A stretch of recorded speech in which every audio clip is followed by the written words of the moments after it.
At precisely 7:35 a.m., the Vatican released the solemn announcement: Pope Francis, the 266th Bishop of Rome, had passed away at the age of 88. Known for his humility, progressive views, and emphasis on compassion, Francis left the world not just with memories of his papacy, but with one last, unexpected message that sent shockwaves through the global community. In what would become his final public address, meant to spotlight climate change, he pivoted toward a more personal, poignant subject: Catherine, Princess of Wales. It was not merely the Pope's mention of Kate Middleton that captured the world's attention, but the deeply emotional, unprecedented nature of his words. This was a man who had spoken sparingly of royal figures during his papacy, and yet here he was, offering heartfelt praise for a British royal just days before his passing. Why did he choose this moment? Why her? And how did a spiritual leader's farewell come to intertwine so closely with the story of a future queen facing her own battle for life? The connection between Pope Francis and the Princess of Wales may have remained hidden forever were it not for this final address. He revealed, quietly but clearly, that the same Italian medical team that had treated him was involved in Catherine's abdominal surgery earlier that year. This admission stunned the public, not because of its technical detail, but because of what it revealed about the private, carefully managed collaboration between two of the world's most high-profile institutions, the Vatican and the British royal family. Until then, Catherine's treatment had been shrouded in silence. Her cancer diagnosis, announced by video after weeks of speculation, came as a shock. Her poised, honest message explained that the diagnosis had been discovered after her January surgery. The video emphasized the need for privacy, for the sake of her young family and her own recovery. The public, largely sympathetic, had responded with an outpouring of support. Pope Francis's mention of her in such a heartfelt way not only echoed that sentiment, but amplified it.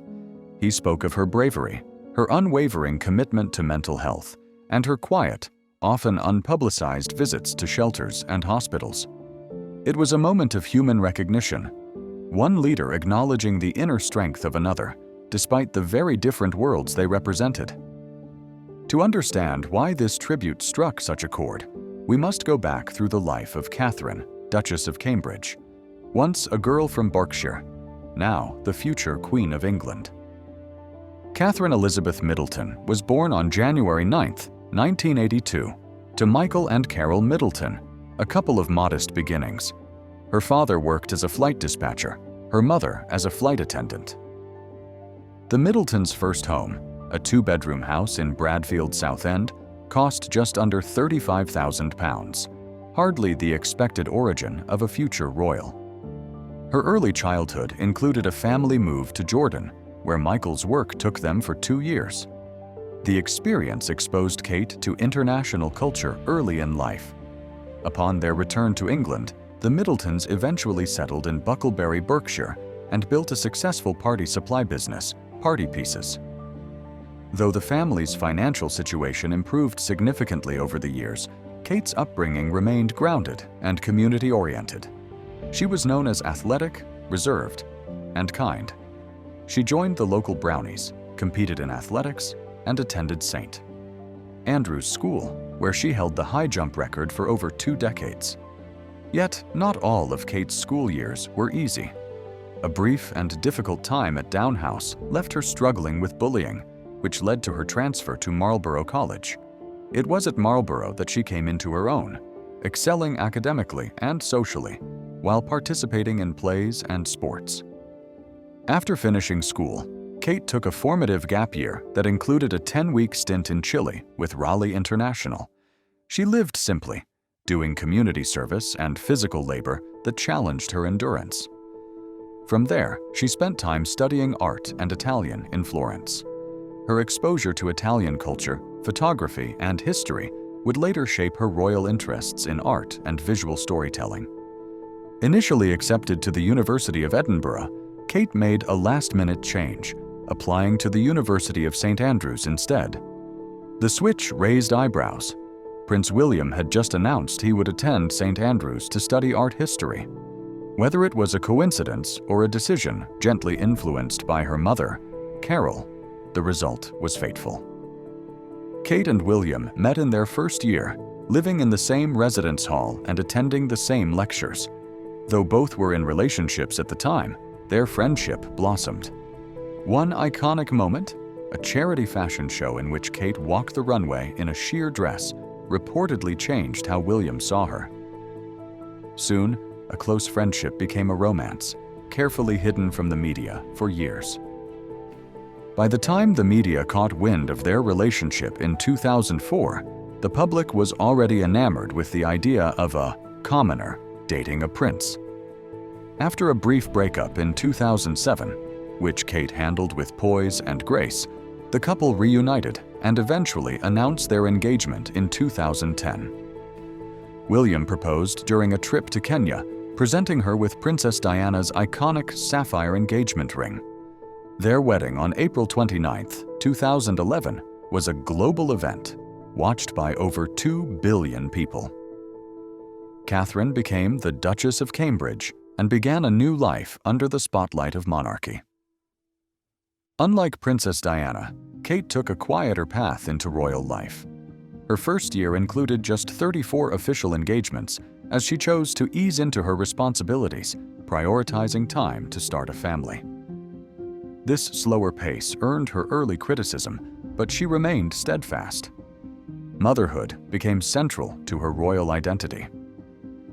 After the birth of Prince George in 2013, Catherine opted to recover at her parents' home rather than immediately return to palace life. She embraced a hands-on approach, choosing fewer engagements to ensure she could raise her children personally. In time, Catherine's public role grew. She became a style icon, known for blending high-end fashion with affordable pieces, creating the Kate effect. More importantly, she became a respected advocate for mental health and early childhood development, working with charities like Place to Be and the Anna Freud Center. Despite her popularity, Catherine's life was not without challenges. The growing rift between William and Harry, fueled by Harry and Meghan's decision to leave the royal family, placed her at the center of global media narratives. Meghan's Oprah interview in 2021, where she claimed that Kate made her cry, reignited tensions. Prince Harry's 2023 memoir, Spare, added fuel to the fire. Throughout it all, Catherine remained silent. Her dignity in the face of criticism earned her widespread respect. In January 2024, the palace announced that Catherine had undergone abdominal surgery and would not return to public duties until after Easter. Her absence prompted rumors, conspiracy theories, and an intense media circus. Things escalated when Kensington Palace released a Mother's Day portrait in March. The photo, quickly pulled by major news agencies due to signs of digital editing, triggered a wave of criticism and online mockery, dubbed Kategate. Eventually, Catherine addressed the issue personally, admitting she had edited the image and meant no harm, simply indulging her love of photography. The incident underscored the pressure of maintaining a flawless public image in an era of digital hyper-scrutiny. Then, on March 22, 2024, Catherine released a video message confirming her cancer diagnosis. Her voice was calm but emotional as she explained that the disease had been discovered post-surgery and that she had begun preventive chemotherapy. She emphasized her and William's priority, explaining the situation gently to their 3 children. The video humanized her more than ever before. It also sparked a 35% rise in cancer screenings in the UK, showing the tangible impact of her words. It was within this context that Pope Francis, nearing the end of his life, made his surprise tribute. At a Vatican address meant to address climate change, he veered into personal reflection. He spoke of Catherine as a beacon of strength in uncertain times. He praised her advocacy work and her courage in facing illness publicly, highlighting the societal good that had come from her honesty. Then came the revelation. Catherine's surgery had been partially overseen by the same Italian medical team that had treated him. This detail, unconfirmed until then, revealed a previously hidden layer of coordination and support between the Vatican and the royal family. The Pope's words called for public compassion and responsible media coverage. He criticized the online frenzy, noting over 2.7 million posts had circulated about Catherine's health.